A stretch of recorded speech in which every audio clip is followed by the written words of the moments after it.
بسم اللہ الرحمن الرحیم۔ السلام علیکم ورحمۃ اللہ وبرکاتہ۔ ناظرین، آج میں آپ کو ایک ایسا سچا واقعہ سناؤں گا کہ جس کو سن کر نہ صرف آپ حیرت میں گم ہوں گے بلکہ آپ کے دل کو بھی بہت سکون ملے گا۔ ہوا کچھ یوں کہ چند سال پہلے لاہور کے ایک علاقے میں عبدالغفور نامی ایک شخص اپنی فیملی کے ساتھ رہتا تھا۔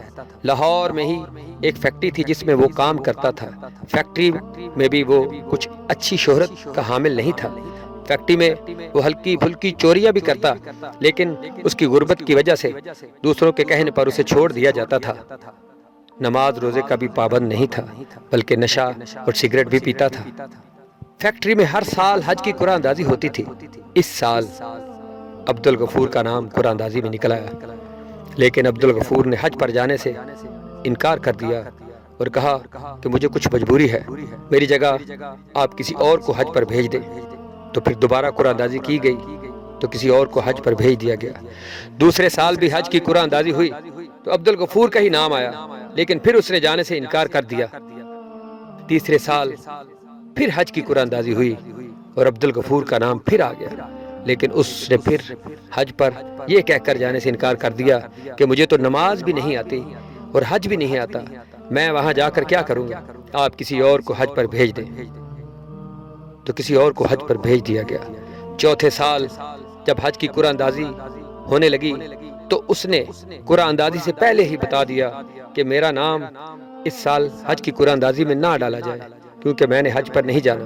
تو اس کی جگہ خالی پرچی ڈال دی گئی، لیکن اللہ تعالیٰ کو کچھ اس طرح منظور تھا کہ اس سال جب پرچی نکالی گئی تو وہ خالی پرچی نکل آئی۔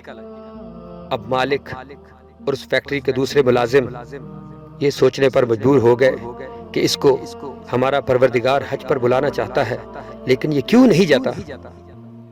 تو مالک نے عبدالغفور سے کہا کہ تم اس سال حج پر ضرور جاؤ گے اور میں تم کو پورے سال کی تنخواہیں ایڈوانس دوں گا اور تمہاری فیملی کی دیکھ بھال بھی کروں گا۔ جب اس نے تنخواہوں کا سنا تو اس نے حج پر جانے کا ارادہ کر لیا۔ عبدالغفور اللہ کے گھر پہنچا، اس نے حج ادا کیا۔ حج ادا کرنے کے بعد طواف زیارت اور پھر مقام ابراہیم کے پاس 2 نفل ادا کر رہا تھا۔ جب دوسرے سجدے میں گیا تو اس کی روح اپنے خالق حقیقی کو جا ملی۔ اس کے ساتھیوں نے جب اسے ہلایا تو وہ اپنے رب کے پاس جا چکا تھا۔ اللہ تعالیٰ کو کچھ ایسا منظور تھا کہ اسی رات خانہ کعبے کے ایک امام بھی اللہ تعالیٰ کو پیارے ہو گئے۔ اگلی صبح عبدالغفور اور خانہ کعبے کے امام دونوں کا جنازہ حجر اسود کے پاس رکھ کر پڑھایا گیا۔ اس کی بیوی کو فون کیا گیا اور اس کی موت کے بارے میں بتایا گیا۔ پھر اس سے پوچھا گیا کہ اس کو کہاں دفنایا جائے، پاکستان میں یا مکہ المکرمہ میں۔ اس کی بیوی نے جواب دیا کہ اس کو اس کا پروردگار بار بار حج پر بلا رہا تھا تو اس کو بھی مکہ المکرمہ میں دفنا دیا جائے۔ اب مالک اور فیکٹری کے سارے ملازم اس بات پر حیرت زدہ تھے کہ اس کا کون سا عمل تھا کہ اس کو اللہ تعالیٰ نے اپنے پاس بلا کر حج کروا کے پھر سیدھا اپنے پاس ہی بلا لیا۔ وہ عبدالغفور کے گھر گئے اور اس کی بیوی سے پوچھنے لگے کہ عبدالغفور کا کون سا عمل تھا جو اللہ تعالیٰ کو اتنا پسند آیا کہ بذریعہ سعودی عرب حج کروا کے اللہ تعالیٰ نے اس کو اپنے پاس ہی بلا لیا۔ تو اس کی بیوی کہنے لگی کہ اس میں کوئی خاص بات نہیں تھی، یہ نماز روزے کا بھی پابند نہیں تھا بلکہ نشہ بھی کرتا تھا، لیکن ہمارے محلے میں ایک نوجوان بیوہ اپنی 2 بچیوں کے ساتھ رہتی تھی۔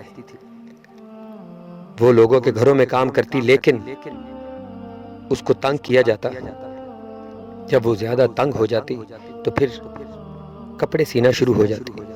کپڑوں کی سلائی کر کے وہ اپنا اور اپنے بچوں کا پیٹ پال رہی تھی، لیکن جب اسے کام نہیں ملتا تو مجبوراً اس کو پھر دوسروں کے گھروں میں کام کرنا پڑتا، لیکن وہ اس سے بہت تنگ تھی۔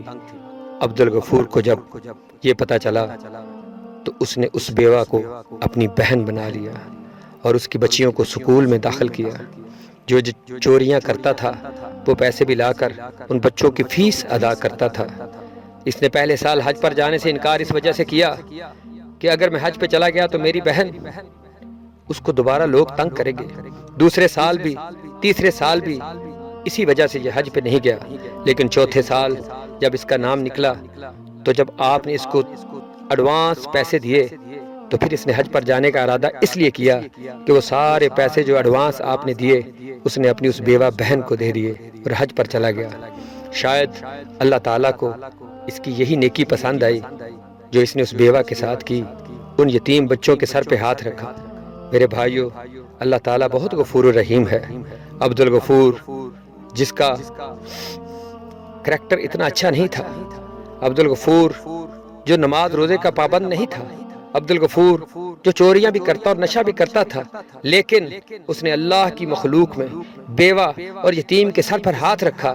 اللہ تعالیٰ کو یہ نیکی اس کی اتنی پسند آئی، اتنی پسند آئی کہ اس کو نہ صرف اپنے در پہ بلایا بلکہ اپنے در پہ بلا کے اس کو اپنے پاس ہی بلا لیا اور اس کو اتنا اعزاز بخشا کہ حرمین شریفین میں حجر اسود کے پاس اس کا جنازہ پڑھا گیا اور اسی روز امام کعبہ بھی اللہ کو پیارے ہوئے تو ان دونوں کا جنازہ اکٹھا پڑھا گیا۔ میرے بھائیو، اس میں سبق یہ ملتا ہے کہ ہم کو بھی دوسروں کا خیال رکھنا چاہیے، دیکھنا چاہیے کون ہمارے محلے میں بیوہ ہے، کون ہمارے محلے میں غریب ہے، کون مجبور ہے، کس نے کھانا کھایا ہے، کس نے کھانا نہیں کھایا اور بھوکا سو گیا ہے تو اس کی مدد کرنی چاہیے۔ یہ مدد کا جذبہ اللہ تعالیٰ کو بہت پسند ہے۔ تو پلیز میرے بھائیو، اپنے ارد گرد دیکھیں، کوئی مجبور ہے، کوئی لاچار ہے، کوئی یتیم ہے، کوئی بیوہ ہے تو اس کی مدد کریں، کیونکہ اللہ تعالیٰ کو مدد کرنا بہت پسند ہے۔ اگر آپ کو یہ سٹوری اچھی لگی ہے تو پلیز میرے اس چینل کو سبسکرائب کریں اور بیل آئیکن کو پریس کریں تاکہ میرے اس طرح کے اور نوٹیفیکیشنز آپ کو آتے رہیں۔ Thank you very much.